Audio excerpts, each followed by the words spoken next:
La vérité vous libérera. Mais d'abord elle va vous emmerder. Gloria Steinem, en avez-vous assez du train-train quotidien?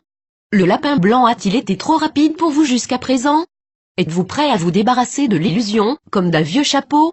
Si vous lisez cet article, vous êtes ici pour vous réveiller. Voici 5 façons pour ralentir ce lapin blanc de sorte à ce que vous puissiez le rattraper.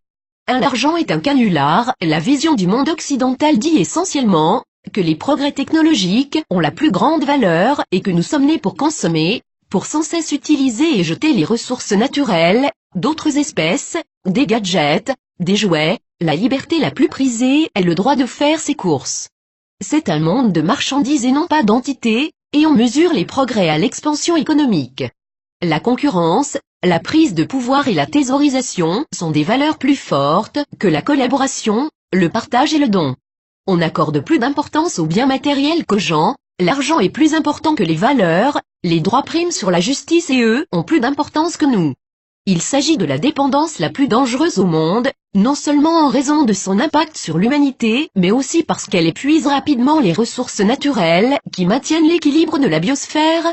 Bill Plotkin, ce n'est pas l'aspect le plus évolué de nous-mêmes, qui nous fait croire que nous avons besoin d'argent pour survivre. C'est l'aspect le moins évolué de nous-mêmes, qui nous le fait croire. Avec nos technologies de pointe, nous imaginons que nous savons comment fonctionne le monde, quand, pour la plupart, nous avons oublié comment tout est lié. Tant qu'on ne pourra pas réapprendre une langue plus ancienne que les mots et qu'on ne se réengagera pas dans un dialogue sain avec la nature et le cosmos, les aspects les moins évolués de nous-mêmes continueront à nous tromper. Plus nous sensibiliserons le public à cette dissonance cognitive extrêmement complexe, plus il sera possible de parvenir à un monde durable au niveau écologique, économique et social. Cependant, à l'heure actuelle, la Réserve fédérale est un château de cartes gardé par des faux fuyants. L'argent est l'opium des masses, et les masses sont trop occupées à le dépenser dans de la merde inutile pour se connaître les uns les autres comme individus en bonne santé. Nous sommes devenus des chiens de Pavlov et l'argent est notre cloche du dîner. Mais l'argent n'a jamais été destiné à être économisé, ou même amassé, il était destiné à circuler pour encourager la communauté. Et pourtant nous sommes là, à thésauriser et à amasser, pendant que nos communautés sont en plein désarroi. Il est grand temps d'arrêter de penser qu'avoir plus d'argent nous rend meilleurs. C'est faux. Être en bonne santé, compatissant et moraliste est ce qui nous rend meilleurs. Parfois les gens ne veulent pas entendre la vérité, parce qu'ils ne veulent pas que leurs illusions se détruisent. Tilde Friedrich Nietzsche. 4 vérités amères, qui vont vous réveiller brutalement. De la dette est une fiction. Il y a 2 manières de conquérir une nation et d'asservir une nation. L'une par l'épée. L'autre par la dette. John Adams. Malheureusement notre pays a été asservi par la dette. Notre système actuel n'est pas du tout un système économique, mais plutôt un système écocidaire, une obsolescence intrinsèque de la consommation ostentatoire. C'est vraiment désolant que l'efficacité, la durabilité et la prévention soient les ennemis de notre système socio-économique. Mais il est difficile de faire comprendre quelque chose aux gens quand l'argent, et en particulier la dette, les empêche de le comprendre. Au lieu de la propriété, donnez-nous un accès stratégique. A eu lieu de l'équité, donnez-nous l'égalité. Au lieu d'avoir une entité monolithique conduite par une pensée unique, donnez-nous des gens ouverts d'esprit. Au lieu d'avoir une économie monétaire non viable, donnez-nous une économie axée sur les richesses naturelles, qui est la méthode scientifique essentiellement appliquée aux problèmes écologiques et sociaux. Même si c'est dur à entendre, la nature est une dictature. Nous pouvons soit l'écouter et être en harmonie, soit la nier et souffrir. Posez-vous cette question, quand le système économique échouera, saurons-nous comment nous comporter, comment agir, comment apprécier, comment évaluer, comment survivre, comment être et comment aimer dans un monde qui ne définit plus les relations par l'argent? 3. Les médias sont des manipulateurs mensonges. Tout dictateur admirerait l'uniformité et l'obéissance des médias américains. Noam Chomsky. Les médias ont toujours été une méthode efficace pour manipuler les gens. Nous sommes des créatures sociables avec des psychologies. Cette combinaison nous rend involontairement vulnérables au pouvoir de la suggestion. À l'heure actuelle, les médias sont notre talon d'Achille. Ces jours-ci, les nouvelles que nous recevons des médias sont plus probablement de la désinformation. Le scepticisme est un incontournable quand on lit ou quand on regarde des informations qu'ils donnent.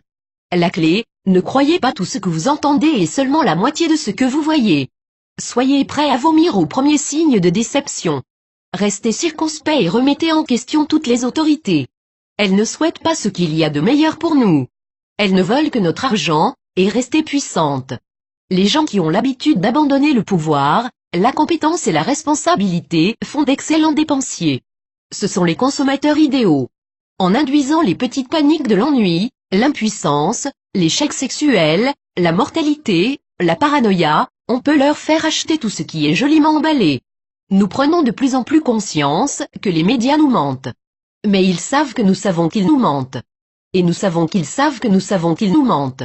Avec suffisamment d'inertie, cette débâcle de processus continuera jusqu'à ce que nous commencions à nous mentir à nous-mêmes.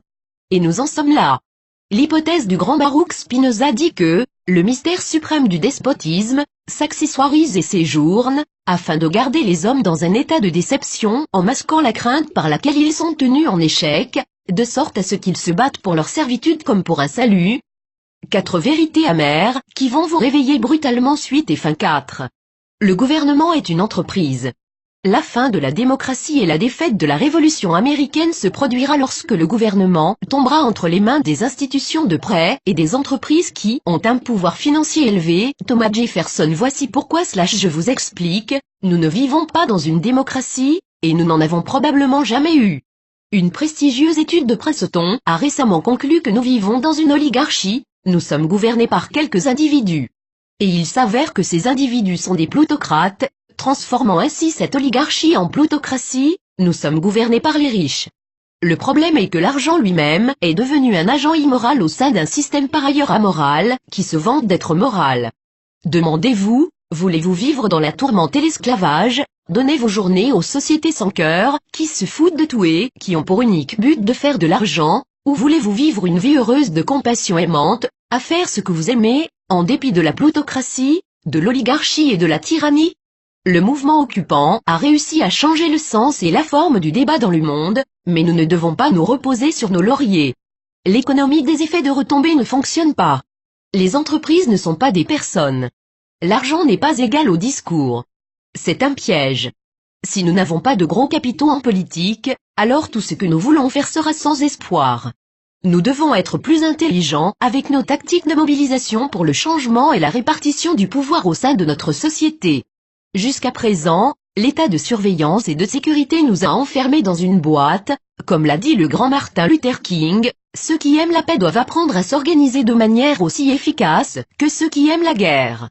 Après 4 vérités amères, qui vont vous réveiller brutalement. Voir aussi.